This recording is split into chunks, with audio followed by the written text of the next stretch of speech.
নমস্কার, শুভ সন্ধ্যা। র্যাপিড টাইমসে আপনাদের সকলকে স্বাগত। সারাদিনের সমস্ত খবর নিয়ে আমি দিয়া।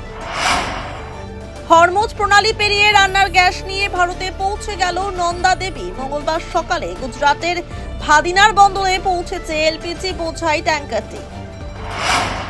2026 সালের বিধানসভা ভোটের তৃণমূল কংগ্রেসের প্রার্থী তালিকা ঘোষণা করলেন মমতা বন্দ্যোপাধ্যায় এবং অভিষেক বন্দ্যোপাধ্যায়। ভবানীপুরে তৃণমূল কংগ্রেসের প্রার্থী হলেন মমতা বন্দ্যোপাধ্যায়। নন্দীগ্রাম বিধানসভা কেন্দ্র থেকে পবিত্র কর।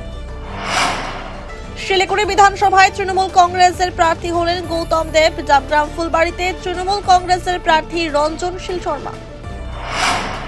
মাটিকারা নকশালবাড়িতে তৃণমূল কংগ্রেসের প্রার্থী হলেন শঙ্কর মালাকার এবং ফাঁসিদেওয়ায় তৃণমূল কংগ্রেসের প্রার্থী রিনা টোপ্পোয়েক্কা।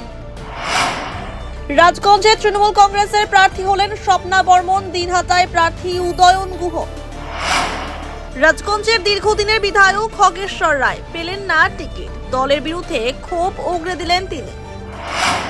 পশ্চিমবঙ্গে প্রতিটি বিধানসভায় আলাদা পর্যবেক্ষক নিয়োগ করল নির্বাচন কমিশন। সোমবার রাতে প্রবল বজ্রবিদ্যুৎ সহ বৃষ্টির জেরে শিলিগুড়ির বিভিন্ন এলাকায় ভেঙে পড়ল গাছ, ক্ষতিগ্রস্ত হয় বাড়ি। এলাকা পরিদর্শনে যান মেয়র গৌতম দেব এবং শিলিগুড়ির বিদায়ী বিধায়ক শঙ্কর ঘোষ। শিলিগুড়ির বিভিন্ন এলাকায় ভোট প্রচার করলেন শিলিগুড়ি বিধানসভার বিজেপি প্রার্থী শঙ্কর ঘোষ। ঝড়ের তাণ্ডবে লণ্ডভণ্ড ফুলবাড়ি ও রাজগঞ্জের একাধিক এলাকা, ক্ষতিগ্রস্ত হয়েছে একাধিক বাড়ি। ক্ষতিপূরণের দাবি জানিয়েছেন ক্ষতিগ্রস্তরা।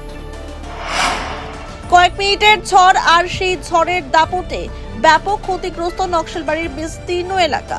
শতাধিক গাছ ভেঙে বিদ্যুৎ বিচ্ছিন্ন গ্রামের পর গ্রাম।